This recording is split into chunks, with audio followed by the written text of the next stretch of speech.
Hey guys, I'm Tony Dean Smith. And I'm Ryan W. Smith. And today we're going to take you all the way back to the very beginnings where Ryan and I started our filmmaking collaboration. Yes, but before we do, we want to talk to you a bit about what it's like working together as brothers.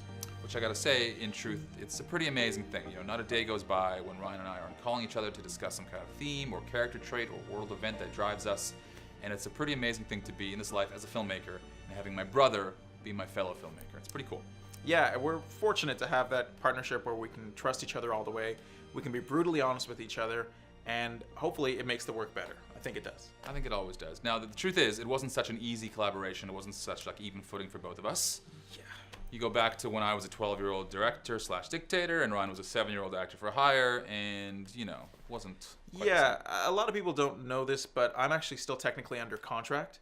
This is an agreement that I signed as a 7-year-old, written by this man. Well, if you see right here on official Dino paper, this is a contract from September 1990, and I'm not sure why it says I, Tony Smith, but you know, clearly I didn't have a lot of legal expertise back in the day.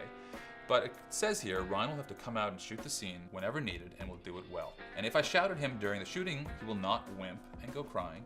He will stay and do it if he likes it or not. And in fact, that's still my signature. And while we have, I think, grown up a lot, the one thing that'll never change is that today's contract will also be written on Dino paper. So let's take a look back at some of those early short films.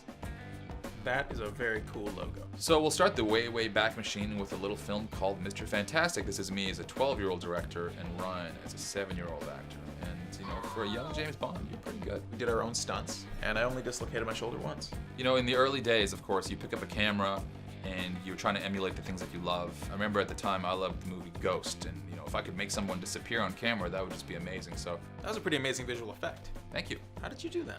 Well, as my father would say, well. Dad jokes.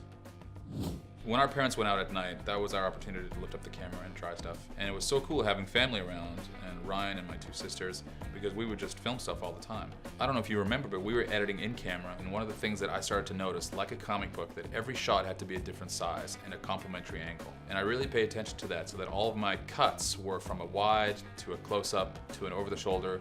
And I didn't know what any of those terms were, but I just knew that that's how movies and comic books were done. Ready? As I come up, it's action. Take 5. So it wasn't always high-flying stunt work. We also tried to work on some music video material. So that's Tony right there as a 12-year-old, and I believe I'm wearing the suit I wore to your bar mitzvah. Was that a push? No, that's Direction 101, my friend. Okay. So as time went on, Ryan and I would spend our weekends trying different things, different projects that would develop, usually out of improv, and we would really always be learning about the craft of filmmaking. But eventually we started having story sessions where we'd actually plan something ahead of time and develop it into something a little more complex. And Tony's directing started to improve. So one of the benefits of Ryan and I shooting all the time is that we learned so much about the process of filmmaking. And not long after that, I applied to the Directors Guild of Canada, where they awarded me the Kickstart grant to make my first 35mm short film. This film went on to win a bunch of awards, which was really cool, and that led me into being hired as a director for TV, which was a fantastic opportunity where I learned even more about the craft.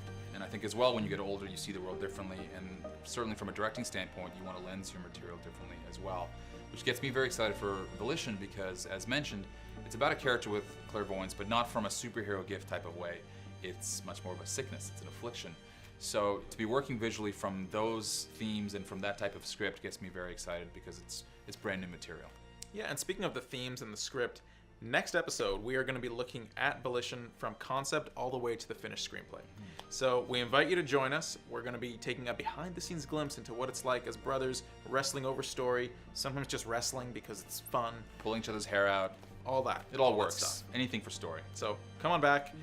Check us out on Facebook, Twitter, or at our website, volitionthemovie.com.